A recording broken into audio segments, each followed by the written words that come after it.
ایسا مہینہ آنے والا ہے کہ جس کی شان بڑی نرالی ہے. اس مہینے کی شان کیسی ہے؟ رحمت قبولیت کا ابر چھا گیا ہے. اس کے بارے میں نبی پاک علیہ الصلوۃ والسلام جب رجب آتا تھا نا تو میرے آقا یہ دعا فرمایا کرتے، اللہم بارک لنا فی رجب و شعبان و بلغنا رمضان. اے رب کریم رمضان ہمیں رجب اور شعبان میں برکت عطا فرما اور ہمیں رمضان سے ملا دے. رجب کا احترام کرنا یہ اللہ کو کتنا محبوب ہے. حضرت عیسیٰ روح اللہ علی نبینا علیہ الصلوۃ والسلام کے دور کا میں آپ کو ایک واقعہ سناتا ہوں کہ ایک شخص تھا، ایک مدت سے ایک عورت کے بارے میں اس کے دل میں برے خیالات تھے، اور ایک بار اس کو موقع ملا، اس عورت پر اس نے کنٹرول حاصل کر لیا. قریب تھا کہ وہ گناہ کرتا. اس نے دیکھا کہ لوگ چاند دیکھ رہے ہیں تو پوچھا یہ مسلمان، وہ مسلمان بھی نہیں تھا، غیر مسلم تھا. تو اس نے کہا یہ لوگ کس چیز کا چاند دیکھ رہے ہیں، کس مہینے کا چاند دیکھ رہے ہیں؟ تو کہا مسلمان جو ہیں رجب کے مہینے کا چاند دیکھ رہے ہیں. اللہ اکبر. جب اس نے سنا کہ رجب آ گیا ہے وہ اس عورت سے دور ہو گیا، گناہ سے باز رہا.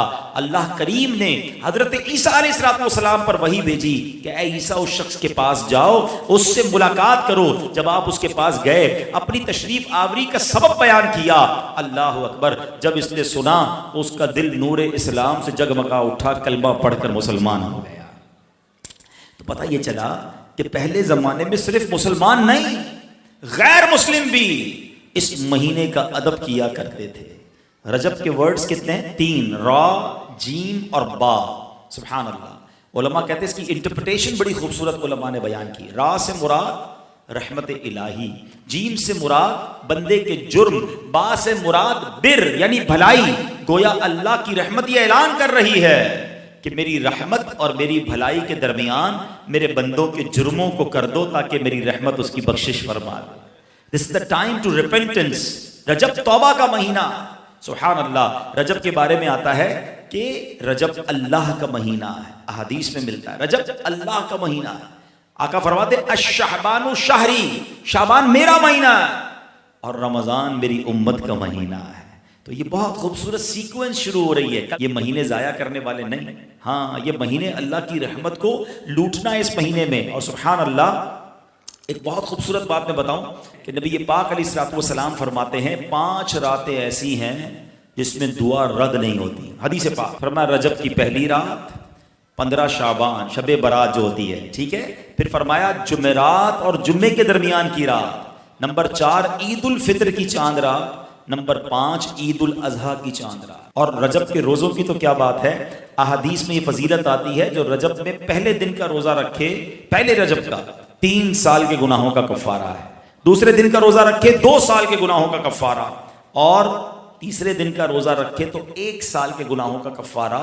پھر پورا رجب جو ہے وہ ہر روزہ جو ہے وہ 1 مہینے کے گناہوں کا کفارہ ہے.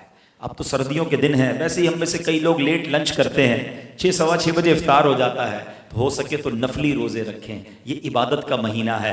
علامہ صفوری رحمۃ اللہ تعالی علیہ فرماتے ہیں کہ رجب بیج بونے کا مہینہ ہے، شعبان پانی ڈالنے کا مہینہ ہے، اور رمضان فصل کاٹنے کا مہینہ ہے. اور بڑی خوبصورت اس کی تفصیل بیان فرماتے ہیں کہ جو بندہ رجب میں عبادت کا بیج نہیں بوتا، شعبان میں ان بیجوں پر اپنے آنسوؤں سے پانی نہیں ڈالتا، آبیاری نہیں کرتا، وہ رمضان میں رحمت کی فصل کیسے کاٹ سکے گا؟ تو دس از the time to prepare yourself. یہ تو وقت آ گیا مسجد کی طرف آنے کا، تلاوت کرنے کا، روزے رکھنے کا. اگر کوئی دوری ہو گئی ہے عبادت سے تو پھر جڑ جائیں، اور رحمتوں والے مہینے شروع ہو رہے ہیں. تو اے میرے پیارے اسلامی بھائیوں، اللہ کرے کہ ہم رجب میں اللہ کی عبادت کر کے اپنے گناہوں کی معافی مانگ کے ہم اس رجب کو اس طرح گزاریں. اور رجب میں ایک اور کام کرنے کا بڑا زبردست میں آپ کو بتا دوں کہ نبی پاک علیہ الصلوۃ والسلام فرماتے ہیں، حضرت عبداللہ ابن زبیر رضی اللہ عنہ سے روایت ہے کہ جو ماہ رجب میں کسی مسلمان کی پریشانی دور کرے، اللہ عز و جل اس کو جنت میں ایسا محل عطا فرمائے گا جو حد نظر تک وسیع ہوگا.